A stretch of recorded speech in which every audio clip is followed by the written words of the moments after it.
এখানে একটা কেঁদে অথবা ছেড়ে দে কেঁদে বাসি।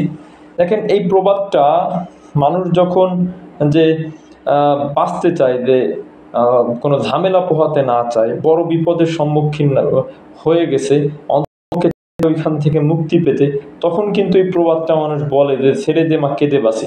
দেখেন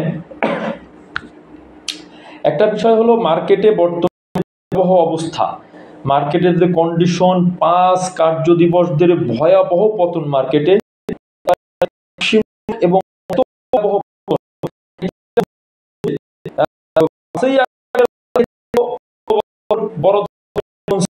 কিন্তু যে দীর্ঘ 9 মাস, এই 9 মাস 2010 সালকেও হার মানিয়ে ফেলেছে। 5ই আগস্টের পর থেকে এখন পর্যন্ত পুঁজিবাজারের যে অবস্থা, এইটা 2010 সালের ভয়াবহ পতনকেও হার মানিয়ে ফেলছে। কারণ তিলে তিলে তিলে তিলে বিনিয়োগকারীদের শেষ করে দেওয়া হচ্ছে।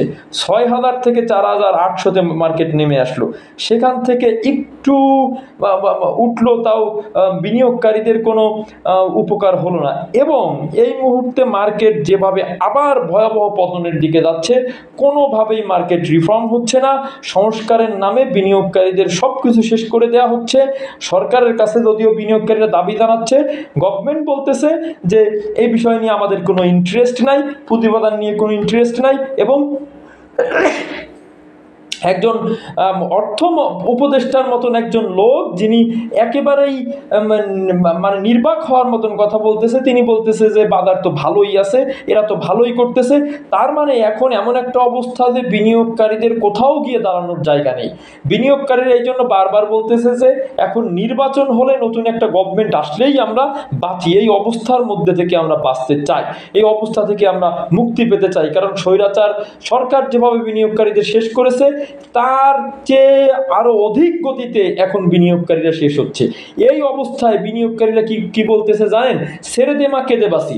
কারণ অন্ততপক্ষে এমন একটা অবস্থা তোমরা করো যেন আমরা বিনিয়োগকারীরা টাকা নিয়ে বের হয়ে যেতে পারি, আমরা আর মার্কেটের দিকে কখনো আর আসবো না। বিনিয়োগকারীদের এখন মনের একটা আশা, কোনো মতে টাকাটা নিয়ে, তারা তো বিক্রি করতে পারতেছে না, বলতে পারেন তারা বিক্রি করে বের হয়ে যাক, বিক্রি করতে পারতেছে না। একজন আর 60%, 70%, 80% লস। অতএব তারা মনে করতেছে কোনো মতে একটু বের হই, কোনো মতে একটু বের হয়ে বাঁচতে পারি কিনা, কোনো মতে একটু টাকাটা কাছাকাছি আসুক।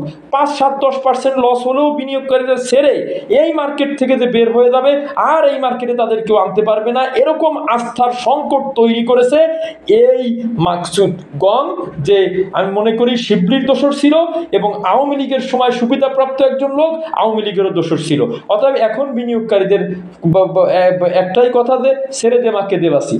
এখন এই অবস্থার জন্য দায়ী এই রাশেদ মাকসুদ কমিশন, এবং তাকে যারা বসিয়েছে এখানে, তাকে যারা মদত দিচ্ছে তারা। আসসালামু আলাইকুম রহমতুল্লাহ।